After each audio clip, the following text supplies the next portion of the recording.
अस्सलाम वालेकुम। आज का जो हमारा टॉपिक है वो है ribosomes.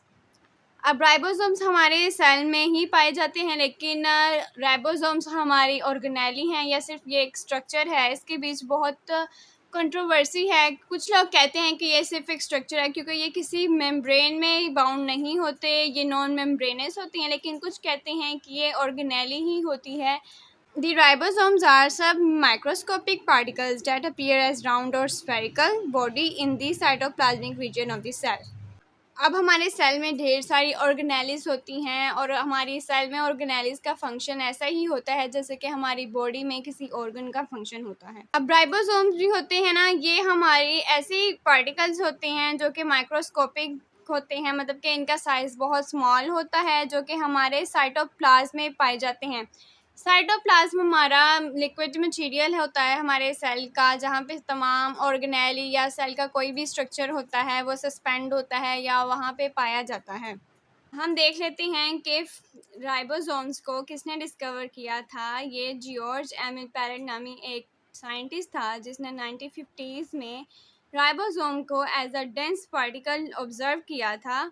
They are numerous in any given cell, but number increase in cell which are engaged in protein synthesis. For example pancreatic cell. हमारे सेल में कोई भी ऑर्गेनेली हो, कोई भी स्ट्रक्चर हो, वो हर सेल में उसकी जो क्वांटिटी होती है वो इक्वल नहीं होती।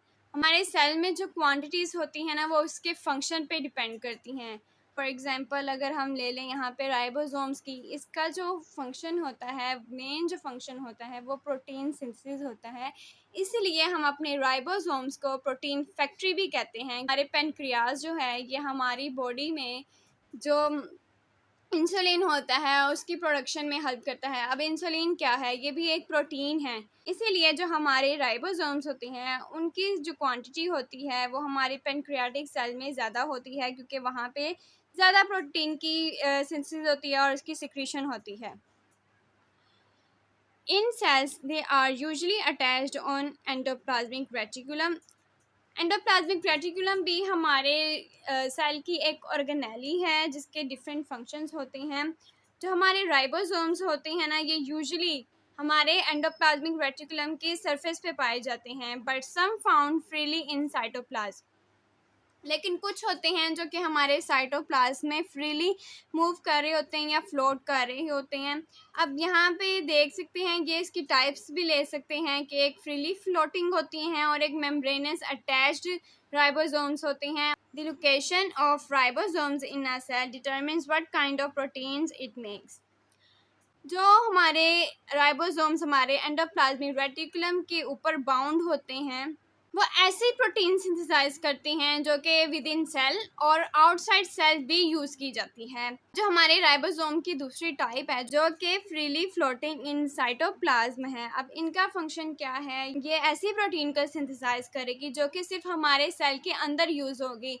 इसके एग्जांपल हम ले तो कोई भी स्ट्रक्चरल प्रोटीन, जैसे कि हमारे सेल को के स्ट्रक्चर को मेंटेन करने के लिए जो प्रोटीन की ज़रूरत होती है, ये ऐसी प्रोटीन को सिंथेसाइज करेंगी। नेक्स्ट देख लेते हैं हम अपने structure and composition of ribosomes. Around 37 to 62% of RNA is composed of ribosomal RNA molecule and rest is a variety of protein.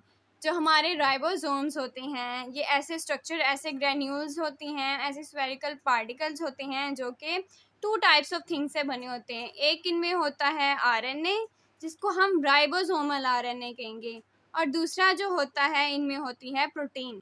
Therefore it is called ribonucleoprotein।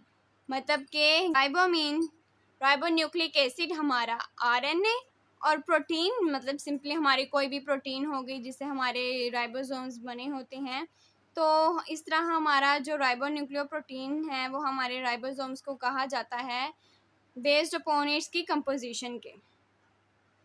Each ribosome has a large component and a small component that together form a single unit composed of several proteins and RNA। जो हमारे ribosomes हैं उनका अगर हम structure देख लें तो वो टू सब यूनिट से बना होता है। एक हम लार्ज सब यूनिट कहेंगे और एक को हम स्मॉल सब यूनिट कहेंगे, और इन दोनों ने मिलके हमारे राइबोसोम के एक स्ट्रक्चर को बनाना होता है। The larger unit of 60s and smaller unit of 40s and two subunits are attached with each other form 80s particles. हमारे जो राइबोसोम्स होते हैं ना, वो प्रोकैरियोट्स और यूकैरियोट्स में डिफरेंट सेडिमेंट रेट होता है उनका।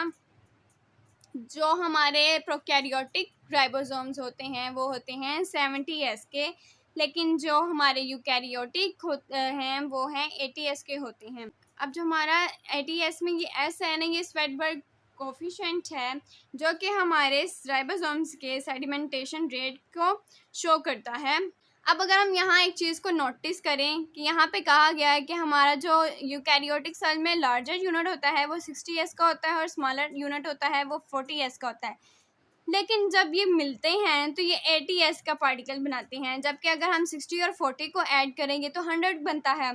ये 80 इसलिए होता है। अब एग्जाम्पल के तौर पे अगर हम देख लें कि ये हमारा लार्ज यूनिट ऑफ राइबोसोम है और ये हमारा जो स्मॉल है, अगर उसको ज़्यादा देखें तो वो कुछ इस शेप का होगा। तो हम जब इन दोनों को अटैच करेंगे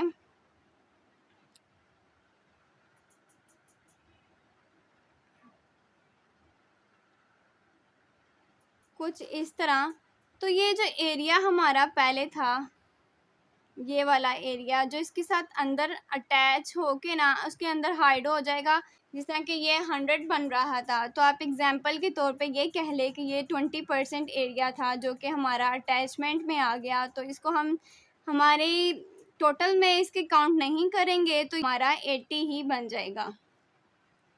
The attachment is controlled by magnesium ions. Example ये चीज़ जो होती है जब यहाँ पे आके अटैच होती है ना, तो ये अटैचमेंट जो होती है इनके बीच में जो इसको बाइंड करके रखती है वो हमारे मैग्नीशियम आयन की वजह से होती है। स्मॉलर सब यूनिट जो होता है वो क्या करता है, binds with messenger RNA pattern, और जो लार्जर सब यूनिट होता है binds with transfer RNA and protein. ये हमारे राइबोसोम का जो फंक्शन है हमारे प्रोटीन की सिंथेसिस करना, उसमें स्मॉलर और लार्जर सब यूनिट किस तरह हमारी प्रोटीन की सिंथेसिस करते हैं वो देख लेते हैं। वो डिफरेंट चीज़ों से बाइंड करके उनका फंक्शन परफॉर्म करते हैं। देख लेते हैं हम आगे कि उसकी कहाँ बाइंडिंग होगी या उसने किस तरह हमारी प्रोटीन को सिंथेसाइज करना है। स्मॉलर यूनिट क्या करता था, बाइंड्स विद मैसेंजर आरएनए, और हमारा जो लार्जेस्ट सब यूनिट था वो क्या करता था, binds with transfer RNA and proteins. अब हम जब देख लें तो ये हमारा है लार्जर सब यूनिट और ये है हमारा स्मॉलर सब यूनिट। जो स्मॉल सब यूनिट होता है वो किस चीज़ से बाइंड करता है, एक तो वो हमारे मैसेंजर आरएनए से बाइंड करता है और दूसरा हमारे लार्ज सब यूनिट से बाइंड करता है। लेकिन जो हमारा लार्ज सब यूनिट है वो हमारे ट्रांसफर आरएनए से बाइंड करता है, हमारे अमाइनो एसिड से बाइंड करता है और हमारे स्मॉल सब यूनिट से बाइंड करता है। ये जो एक प्रोसेस हो रहा है इसको हम कहते हैं हमारी ट्रांसलेशन प्रोसेस कह लें। डिफरेंट स्टेप्स होते हैं वो बहुत डिटेल्ड होते हैं, वो हमारे फिर किसी वीडियो में हम उसको देखेंगे। हमारे प्रोटीन की जो सिंथेसिस होगी उसको हम डिटेल में देखेंगे। लेकिन small unit is the site for the messenger RNA attachment which contain the codon और सीक्वेंसेस। हम अपने राइबोसोम्स को सेंट्रल डोग्मा भी कहते हैं। सेंट्रल डोग्मा से मतलब ऐसी अथॉरिटी जो कि डिफरेंट प्रिंसिपल्स को कंट्रोल करती है, उनको बनाती है। अगर हम देखें कि हमारा जो जेनेटिक मटेरियल्स होता है वो किस में होता है, वो हमारे डीएनए में होता है। हमारे डीएनए में वो उनकी सीक्वेंसेस होती हैं। तो हमारे डीएनए से बनता है पहले मैसेंजर आरएनए में, उसकी सारी सीक्वेंस की जो डीएनए से हमारी जो सीक्वेंस होता है वो हमारे मैसेंजर आरएनए में कोड होता है। फिर यहाँ हमारे आरएनए से हमारे प्रोटीन की सिंथेसिस होती है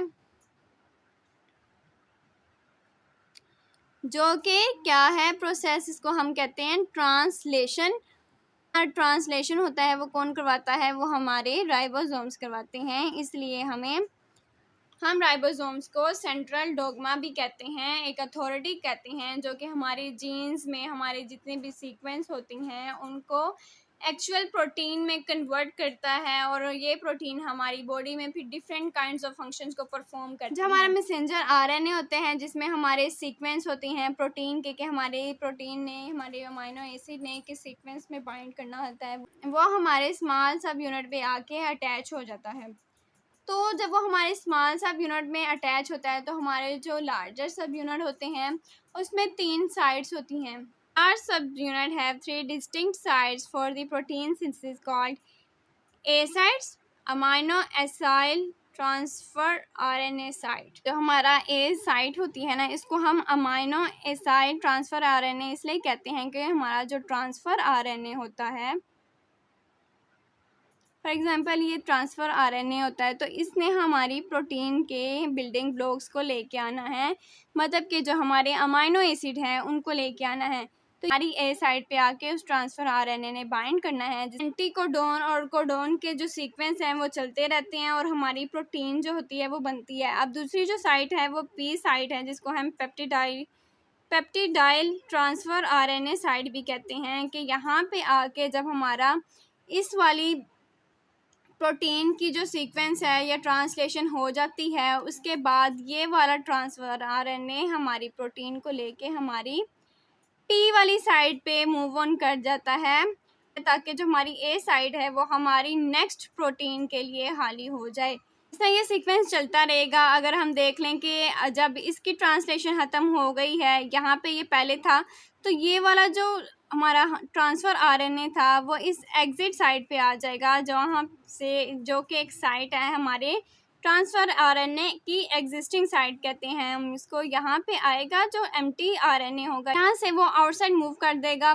इस तरह फिर जो नेक्स्ट आएगा, नेक्स्ट ने इस वाली जगह पे आना है, खाली हो जाएगी, क्योंकि जब यहाँ की प्रोटीन की ट्रांसलेशन होगी तो वो नेक्स्ट मूव कर देगी, और नेक्स्ट मूव करने के बाद यहाँ जो पहले था वो हमारे एग्जिस्ट साइड पे होके एग्जिस्ट होगा। यहाँ से सिर्फ एम्प्टी आरएनए निकल रहे हैं और जो प्रोटीन है वो एक दूसरे के ऊपर अटैच होती जाएगी। अटैच होके वो एक लॉन्ग चेन बन जाएगी जिसको हम पेप्टाइड कहते हैं, इसलिए इस साइड को भी हम पेप्टिडाइल ट्रांसफ़र आरएनए साइड कहते हैं, क्योंकि यहाँ पे हमारी पेप्टिडाइल और ट्रांसफ़र के एक कॉम्प्लेक्स कह लें वो होता है। AUG जिसको हम इनिशिएशन कोडोन कहते हैं। हमने अभी प्रोटीन का हमने देखा है, एक लॉन्ग चेन बन जाती है। ये प्रोसेस ऐसे स्टार्ट नहीं होता। सबसे पहले हमारे मैसेंजर आरएनए में एक इनिशिएशन कोड होता है जिसको हम AUG कहते हैं। ये आएगा तो हमारा जो ये प्रोसेस है ट्रांसलेशन का, हमारी प्रोटीन की सिंथेसिस का, ये स्टार्ट हो जाएगा। और ये एंड कैसे होगा, मतलब हमने इसको ख़त्म कैसे करना है? ऐसी तो बात नहीं है कि उसने चलते रहना है और बस प्रोटीन की सिंथेसिस होती जाएगी, ऐसे नहीं है। उस प्रोसेस ने कहीं पे तो जाके स्टॉप होना है। तो जिस तरह हमारा इनिशिएशन कोडोन था, इसी तरह हमारा टर्मिनेशन कोडोन है, जिसने आके उस प्रोसेस को टर्मिनेट कर देना है, उसको रोक देना है, और वो है हमारा UAG। New ribosomes are assembled in the nucleolus of the nucleus, from where they are transported to the cytoplasm via pores in nuclear membrane। हमारे जो राइबोसोम्स होते हैं वो कहाँ पे असेंबल्ड होते हैं, कहाँ पे बनते हैं, वो हमारा न्यूक्लियोलस में बनते हैं। हमारी ये न्यूक्लियोलस जो होता है ये हमारे सेल के न्यूक्लियस में पाया जाता है, जहाँ पे हमारे सारे जेनेटिक मेकअप होते हैं, जो हमारी जेनेटिक इंफॉर्मेशन होती है, वहाँ पे हमारा जो न्यूक्लियोलस होता है, जो हमारे न्यूक्लियस के सेंटर में पाया जाता है, उसमें हमारे राइबोसोम की असेंबल्ड होते हैं। कि जब वो असेंबल्ड हो जाते हैं उसके बाद हमारा जो राइबोसोम्स हैं, जो हमारे प्रिपेयर्ड राइबोसोम्स हैं, वो हमारे साइटोप्लाज्म में, मतलब कि हमारे न्यूक्लियस से बाहर कैसे आते हैं, विया पोर्स इन न्यूक्लियर मेम्ब्रेन। अब ये बात जो है, अब 2 बातें हैं जो नोटिस करने वाली हैं। वो एक तो ये है, राइबोसोम्स फैक्ट्री हम किसे कहते हैं, वो न्यूक्लियोलस है, मतलब कि हमारे जो न्यूक्लियस होता है वहाँ से हमारे राइबोसोम से बनना है, लेकिन जो प्रोटीन फैक्ट्री है वो किसको कहते हैं, वो हमारे राइबोसोम्स को कहते हैं। नेक्स्ट हम देख लेते हैं अपने राइबोसोम के फंक्शन को। तो हमारा राइबोसोम है, उसके हमारी बॉडी में सिर्फ एक मेन फंक्शन होता है, वो है हमारी प्रोटीन की सिंथेसिस करना। They assemble amino acid to form specific protein. Proteins are essential to carry out cellular activities. हमारी बॉडी में डिफरेंट काइंड ऑफ प्रोटीन्स होती हैं जिनके डिफरेंट फंक्शंस होते हैं। फॉर एग्जांपल हमारे एंजाइम्स होते हैं जो कि हमारे कितने केमिकल रिएक्शंस को कैटालाइज करते हैं, उनको स्पीड अप करते हैं, उनमें हेल्प करते हैं। यहाँ पे हम सिंपल देख लेते हैं कि हमारी जो प्रोटीन है वो कैसे बनती है। सबसे पहले हमारा लार्जर और स्मॉलर सब यूनिट आता है। जब वो क्लोज आते हैं, एक दूसरे से अटैच होते हैं, तो उनमें आके हमारे स्मॉलर सब यूनिट में मैसेंजर आरएनए आके अटैच होता है। मैसेंजर का 5 एंड जो कि हमारे मैसेंजर का इनिशियल होता है, वहाँ से हमारे प्रोटीन की सिंथेसिस होना स्टार्ट होती है। वो हमारे राइबोसोम में जब आके उसकी कोडिंग होती है तो हमारे प्रोटीन की सिंथेसिस शुरू होती है, हमारे पेप्टाइड चेन बनना स्टार्ट हो जाती है। जैसे जैसे हमारा जो राइबोसोम है वो हमारे मैसेंजर आरएनए में मूव ऑन करता जाएगा, हमारे प्रोटीन की जो पेप्टाइड चेन होगी वो लंबी होती जाएगी, और जब उसकी पूरी ट्रांसलेशन हो जाएगी तो हमारा टर्मिनेशन कोड जो है यूएजी है वो आएगा, और हमारी जो प्रोटीन की सिंथेसिस होती है वो रुक जाएगी, और यहाँ से कट ऑफ होके हमारी जो प्रोटीन का पेप्टाइड चेन है वो हमारे सेल में मूव ऑन कर जाएगा। तो उसके बाद हमारा जो हमारे लार्ज स्मॉल सब यूनिट होंगे वो अगेन एक दूसरे से डिटैच हो जाएंगे और हमारे नेक्स्ट प्रोटीन को सिंथेसाइज करने के लिए रेडी हो जाएंगे। The genetic message from the messenger RNA is translated into proteins during DNA translation. Transcription से हमारा मैसेंजर आरएनए बनता है। जैसे कि मैसेंजर आरएनए के नेम शो कर रहा है कि हमारा मैसेंजर आरएनए हमारे डीएनए से एक मैसेज को लेके आता है हमारे राइबोसोम की तरफ कि भैया ये एक सीक्वेंस है जिसमें तुमने वर्क करना है और हमारी प्रोटीन को सिंथेसाइज करना है। हमारी वीडियो तो ख़त्म हो गई है, आई होप सो कि आपको समझ आई होगी। तो नेक्स्ट हम मिलते हैं अपनी नेक्स्ट वीडियो में, तब के लिए अल्लाह हाफिज़।